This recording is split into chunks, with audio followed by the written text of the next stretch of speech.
Bismillahirrahmanirrahim. Assalamualaikum warahmatullahi wabarakatuh. Alhamdulillahirabbil alamin wal aqibatu lil muttaqin wa la udwana illa 'alal zalimin. Asyhadu an la ilaha illallah wahdahu la syarika lah wa asyhadu anna sayyidina wa nabiyyana Muhammadan abduhu wa rasuluhu la nabiyya ba'dah. Allahumma shalli wa sallim wa barik ala sayyidina Muhammad wa ala alihi wa ashabihi wa mawala. Subhanaka la ilma lana illa ma 'allamtana innaka antal alimul hakim. Wa la haula wa la quwwata illa billahil azim. Adina kulli harfi wa yumtaka bidalika wa dahrihi. Sadaqallahul azim. Bapak, Ibu sekalian, jamaah salat subuh rahimahullah wa adakumullah. Pertama-tama kalau kita akan memuji syukur kehadirat Allah SWT yang mana kita masih diberikan oleh Allah SWT hidup, yang mana tadinya kita telah mati, yaitu tidur, kemudian kita kembali. Makanya doa kita adalah alhamdulillahilladzi ahyana ba'da ma amatana wa ilaihi nusyur. Segala puji bagi Allah yang telah menghidupkan kita kembali setelah kita mati. Artinya tidur kita sudah mati, kemudian kita dihidupkan kembali. Wa ilaihi nusyur, kita juga jalan kembali. Salawat dan salam kita aturkan baginda Rasulullah SAW.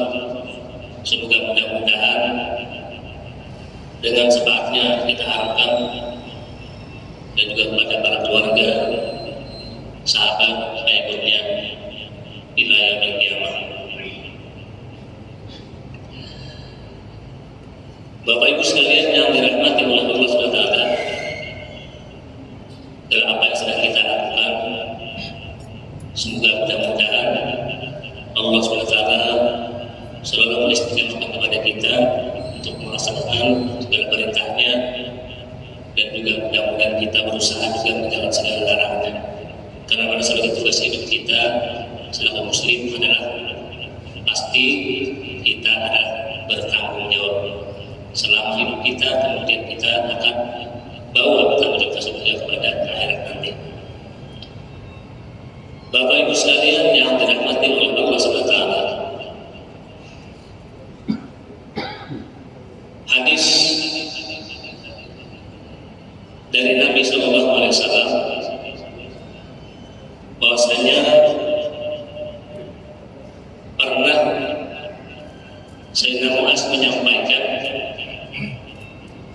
dari Nabi SAW, ujar Nabi, wahai Mu'adz, ketahuilah olehmu bahwasanya Allah Ta'ala itu ada sebelum menciptakan langit dan bumi, yaitu 7 malaikat.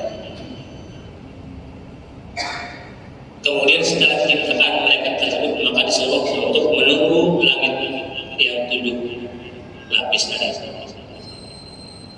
Nah, kemudian Allah juga telah menciptakan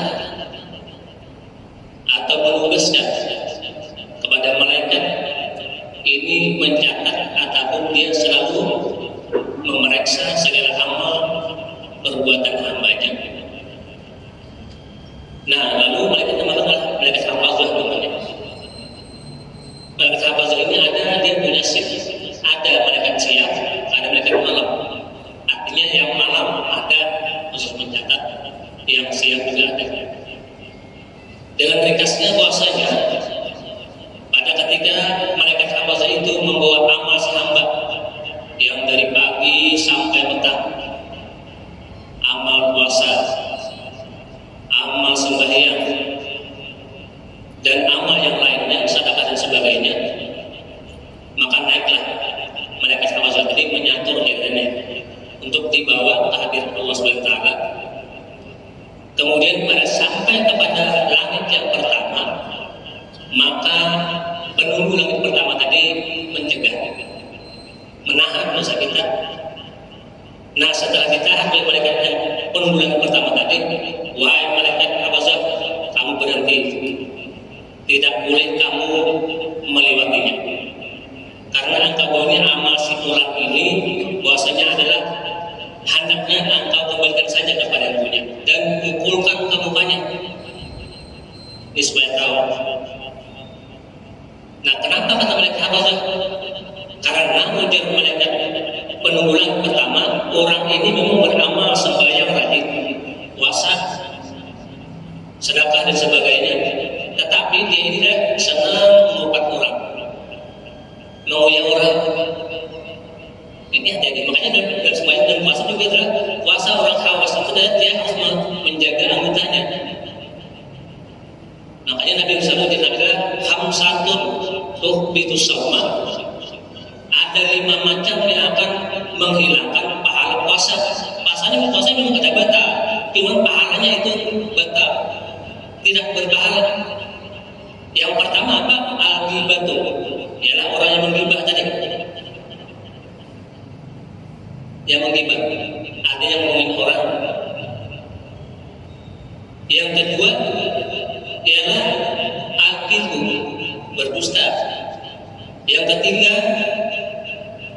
wan-namimatu, ialah orang yang adu domba. Adu domba ya.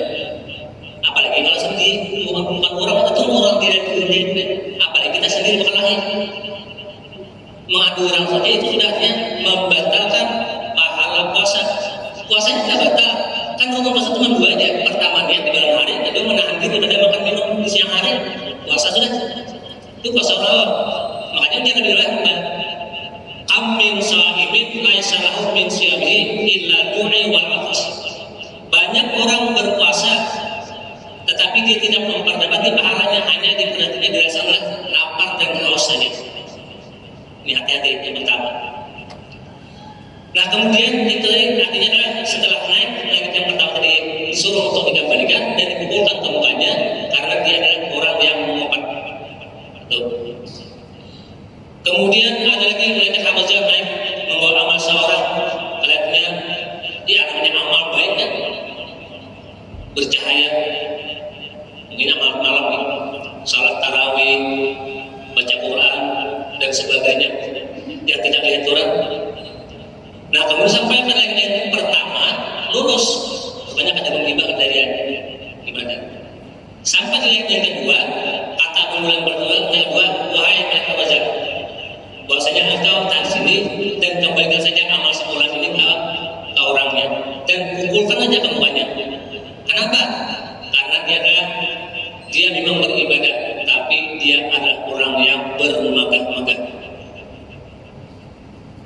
Ya, rasanya amal terasa paling baik sudah. Rasa seorang sudah pemikirannya ini bagus sudah orangnya. Nah, ini yang kedua. Ini 7 langit ini. Nah, kemudian setelah itu naik lagi malaikat membawa amal seorang baik juga kelihatannya dengan dikasihnya langit yang pertama menggibah dan lulus. Dan yang kedua dia tidak bermegah-megah. Sampai pada yang ketiga, maka yang ketiga kembalikan saja di amal seorang ini karena dia beramal dan sungguh beramal sungguh. Hati-hati. Makanya kita kadang-kadang menyadari kita dan kesungguhan ini paling artinya paling dosa besar kesungguhan seperti iblis kan. Kenapa? Dia tidak merasa dirinya. Kemudian naik lagi malaikat membawa amal seorang sampai lagi pertama lulus tidak menghibah orang, yang kedua lulus karena dia tidak bermegah-megah, lagi yang ketiga lulus karena dia tidak sungguh. Nah, kemudian sampai pada langit yang keempat, bilang penunggulan yang keempat, wahai malaikat ini amal sebulan ini kembalikan aja karena aku diperintahkan oleh Ta'ala, aku tidak bisa melewati di sini bagi orang yang beramal alhamdulillah, yaitu hasud deki. Makanya sebenarnya artinya ini berjalan berputar di dunia ini. Masalah ini hasud, artinya tidak senang dengan orang lain, melihat orang baik dan senang. Kalau saja kita mana hanya ada kita iri saja, bisa kita mau menuruti saja. Ini hasud. Hasud ini adalah dia melihat orang itu adalah dengki, tidak senang melihat orang itu. Apabila melihat orang itu, bila orang beli sepeda dia hasut, bilang ini uang dari mana lagi? Apa yang sampai beli motor, beli mobil, ini kayaknya. Nah saya ini seperti inilah, sangka-sangka seperti inilah artinya orang yang selalu namanya hasut. Deki tahu, deki. Karena dia Nabi al-hasadu, dia ulunal hasanata, kama tak ulunal hakabah. Nah, hakabah artinya bermula orang hasud itu, ialah walaupun kebaikannya itu akan menghabiskan kebaikan. Sebagaimana ialah api memakan kayu yang kering. Jadi kita tidak terasa. Beramal kita siang malam, sedangkan kita tidak ada punya hati hasud. Makanya itu perlu kita belajar ilmu tasawuf. Tasawuf itu pembersih hati. Tasawuf bukan hanya tasawuf saja dipelajari. Tasawuf pembersih hati. Kalau ilmu fikih itu tentang masalah ibadah kita, bagaimana cara untuk melakukan ibadah itu seperti apa. Tidak sembarangan kita. Yang kita lakukan sembahyang juga kalau kita salah, maka sembahyang kita juga adalah bukan malah kita dapat pahala, bisa kita dapat dosa. Nah, baru lagi dia tauhid. Nah, kemudian yang keempat tadi, yang keempat adalah orang bersifat hasud, maka ini amalnya tidak bisa naik kepada langit yang selanjutnya. Kemudian naik lagi mereka membawa amal seorang baik seperti bulan purnama, bahkan dia jadinya bercahaya. Sampai hati mereka merasa bangga sudah membawa amal seorang sebaik. Nah kemudian sampai pada langit yang kelima, yang kelima, wahai malaikat yang membawa amal seorang, ini kembalikan aja. Walaupun ini sudah artinya apa artinya amal itu bagus, maksudnya amal itu diterima, sah menurut dan hukumnya, tapi dia ada mengganjal akan penerimaannya karena dia adalah orang yang selalu ujub. Kalau ujub kan, ujub itu merasa heran diri, pokoknya sangat banyak dia paling pintar kayaknya. Sendirian ya, ngomong sendirian aja. Karena artinya kan dia dengan orang lain kan, ujub itu merasa diri sendiri aja. Dia merasa pada dirinya merasa, ya artinya paling baiklah pada kita. Aku ini sangat paling pintar sudah. Perasaan ini berkata di hati saja. Itu namanya ujub. Nah ini amalnya tidak akan bisa naik kepada langit yang selanjutnya, walaupun ternyata amal itu sah syarat dan hukumnya. Tetapi yang namanya hatinya ini kotor, maka amalnya itu tidak bisa disatur kehadiran Allah SWT. Kemudian lagi nomor 5 ya, naik itu dengan naik lagi malaikat membawa amal seorang baik. Langit pertama lurus, ada menggibah orang. Langit yang kedua lurus, dia tidak bermegah-megah. Langit yang ketiga lurus, dia tidak sombong. Langit yang keempat lurus karena dia tidak hasud. Langit yang kelima lurus karena dia tidak ujub. Nah kemudian sampai pada langit yang kelima ditahan lagi oleh malaikat penunggu langit yang kelima. Disuruh dikembalikan dan dikumpulkan aja ke orang ini. Kenapa? Karena dia adalah orang ini memang rajin beramal, tapi dia tidak ada hati yang bersifat kasih sayang dengan makhluk. Nah, jadi berbeda kalau sebenarnya kita ini apa alat amal kita yang pasti terima atau enggak? Karena banyak kesalahan kita ini yang akan mengganjal sampainya pahala kita dan Allah. Nah kemudian dia ke yang keenam. Kemudian setelah sampai yang keenam ialah orang tadi orang yang selalu sifatnya tidak berkasih sayang, maka amal ibadahnya tidak bisa dinaikkan ke langit yang selanjutnya. Kemudian terakhir naik lagi malaikat apabila membawa amal seorang baik. Oh ini baik ya, yang punya amal kan? Malaikat malaikat gembira membawa amal seorang, amal ibadah puasa, tarawih, zakat, haji dan sebagainya. Sampai pada langit yang ketujuh, bilang pada langit yang ketujuh, wahai malaikat, ini amal si fulan ini kembalikan saja. Karena aku dibacakan Allah Ta'ala tidak bisa orang yang beramal lewat sini, karena dia beramal adalah orang yang selalu sunnah. Kalau subhanallah, subhanallah dia itu memperlihatkan amal ibadah tadi malam ini kita sembahyang banyak. Kemudian siang-siang saya mau kenapa bilang aku tadi malam sembahyang tahajud berapa rakaat, sembahyang tasbih tadi malam. Orang udah nanya, seorang mau ngasih tahu ini amal ibadah yang tidak dilihat orang, cuma kita memamerkan. Ini namanya sum'ah namanya, sum'ah. Nah, kalau orang seperti ini, biar tadi amal ibadah itu sudah sah, rajin, kemudian sesuai syariat hukumnya, maka ini dikembalikan tidak bisa melewati kepada hadir Allah SWT. Sedangkan amal kita ini nantinya akan disatu hadir Allah SWT. Karena kita berdoa, makanya pada ketika Ibrahim bin Adham itu ada seorang wali Allah berjalan di tengah pasar. Orang tahu beliau adalah wali. Lalu para orang-orang pasar ini menanya, wahai Syekh, bahwasanya kami menanya, kami ini kan artinya percaya dan sering mendengar dan kami yakin juga bahwasanya dalam Al-Quran itu ada bunyinya ud'uni astajib lakum. Barang siapa meminta, niscaya aku kasih kata Allah. Tapi sampai saat ini, artinya keinginan itu tidak ada yang terkabul. Sudah bertahun-tahun sudah kami meminta, karena pada kalau kedua kan ditanya kan orang seorang wali ini. Nah, lalu jawab oleh Ibrahim bin Adham, tahukah kalian bahwasanya memang ayat itu bukan salah, cuman yang akibat kita itu adalah kita tidak menyadari kesalahan kita.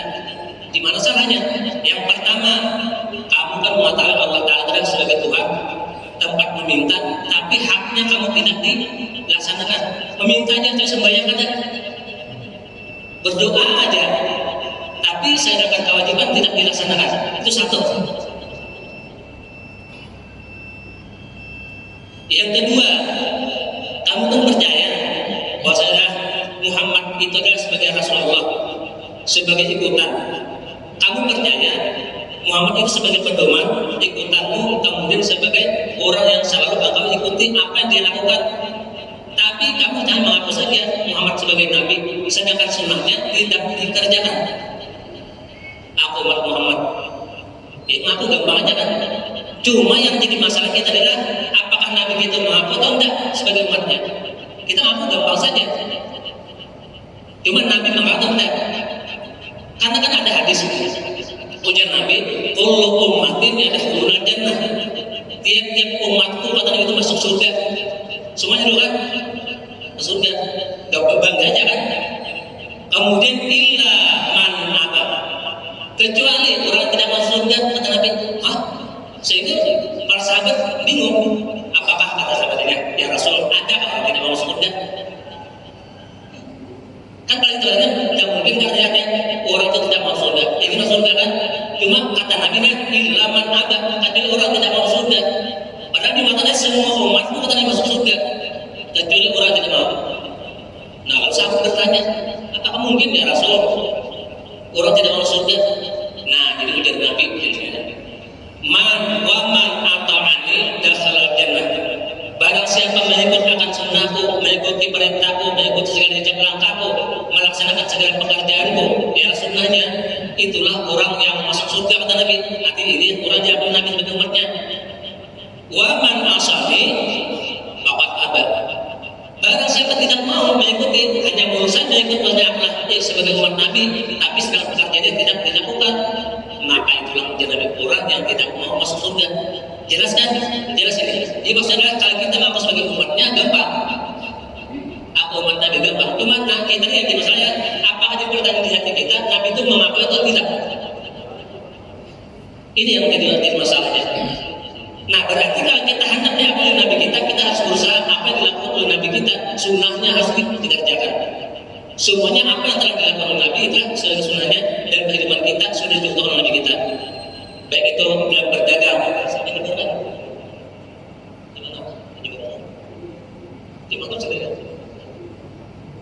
nah, jadi artinya seorang itu gampang saja untuk menganggap sebagai umat Nabi kita. Tapi apakah sudah ini sunnah Nabi kita laksanakan atau tidak?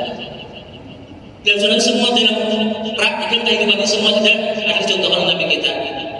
Baik itu makan, mau berak dan sebagainya, itu semuanya adalah sunnah Rasul yang sudah dicontohkan oleh Nabi kita. Mau makan ada bacaannya, mau masuk WC, keluar WC dan sebagainya, semuanya itu adalah apa yang aktivitas yang kita lakukan di setiap hari dia, semuanya itu sudah ditentukan oleh Nabi kita. Makanya Nabi kita diutus oleh Allah untuk menyampaikan syariat ataupun aturan. Jadi sekali lagi arti syariat kita aturan disebut dengan agama. Orang mengaku sebagai agama tapi dia tidak tahu dengan aturan. Apa sih aturannya? Orang beragama itu ada punya aturan. Agama, mengaku sebagai orang beragama, ya kepada agama Islam ini hafal sebenarnya. Islam itu rukunnya pertama mengucap dua kalimat syahadat, dua sholat, tiga puasa, empat dari zakat dan haji. Hafal kan? Cuma kita itu apakah yang sudah kita laksanakan itu benar atau tidak? Itu sebagai mampu sebagai syaratnya, sebagai alat kita untuk melakukan sebagaimana orang mampu sebagai umat Nabi kita yang mampu sebagai Muslim. Mampu sebagai Muslim mengucap dua kalimat syahadat bolak balik. Padahal itu rukun ya, rukun itu alat. Jadi orang yang sempurna itu artinya dia sudah melaksanakan dan mengerjakan yang sesuai dengan apa yang diakuinya, berarti dia harus dengan dilaksanakan dengan mampu tersebut. Yang mampu apa sebagai orang penduduk negara Indonesia, tapi diniatkan dengan Pancasila. Harus tahu dasar-dasar Pancasila. Nah kemudian ini artinya agama itu juga adalah merupakan salah satu syarat ataupun sebagai alat kita untuk melaksanakan dalam aktivitas kita dalam sehari-hari. Dalam sembahyang sudah kita macam-macam doa dan sebagainya dalam sembahyang itu. Inna salati wa nusuki wa mahyaya wa mamati lillahi rabbil alamin. Inna salati sudah sembahyang, wa nusuki ini ibadah, wa mahyaya dan hidupku, wa mamati dan matiku lillahi rabbil alamin. Semuanya kan hanya karena Allah Ta'ala. Artinya misalkan semuanya perkara ini semuanya kan itu kita menuruti dengan apa yang telah diatur oleh Nabi kita sebagai mencontohkan agama kepada kita. Syariat yang dibawa Nabi kita inilah artinya sesuai dengan agama tersebut. Oleh karena itulah mudah-mudahan kita sebagai bangsa seorang Islam dan kita harus dengan memperhatikan apa sih artinya Islam itu sebenarnya, yang kemampuan kita apakah sudah benar, yang sebagai kemampuan kita atau tidak. Jadi ini yang perlu, makanya kita harus belajar. Karena kalau kita tidak belajar, kita tidak tahu sebagaimana artinya agama Islam itu. Sehingga jangan sampai kita beribadah asal-asalan. Makanya Tuhan sudah sampaikan juga artinya bermula kita ibadah itu tanpa ilmu, itu lalu tidak diterima. Dan sebaliknya juga orang berilmu kalau tidak diamalkan juga itu duluan diajak daripada mereka orang kafir yang menyembah berhala. Mungkin saya bisa saja bagaimana tempatnya, sekali lagi mohon maaf atas segala kekurangan.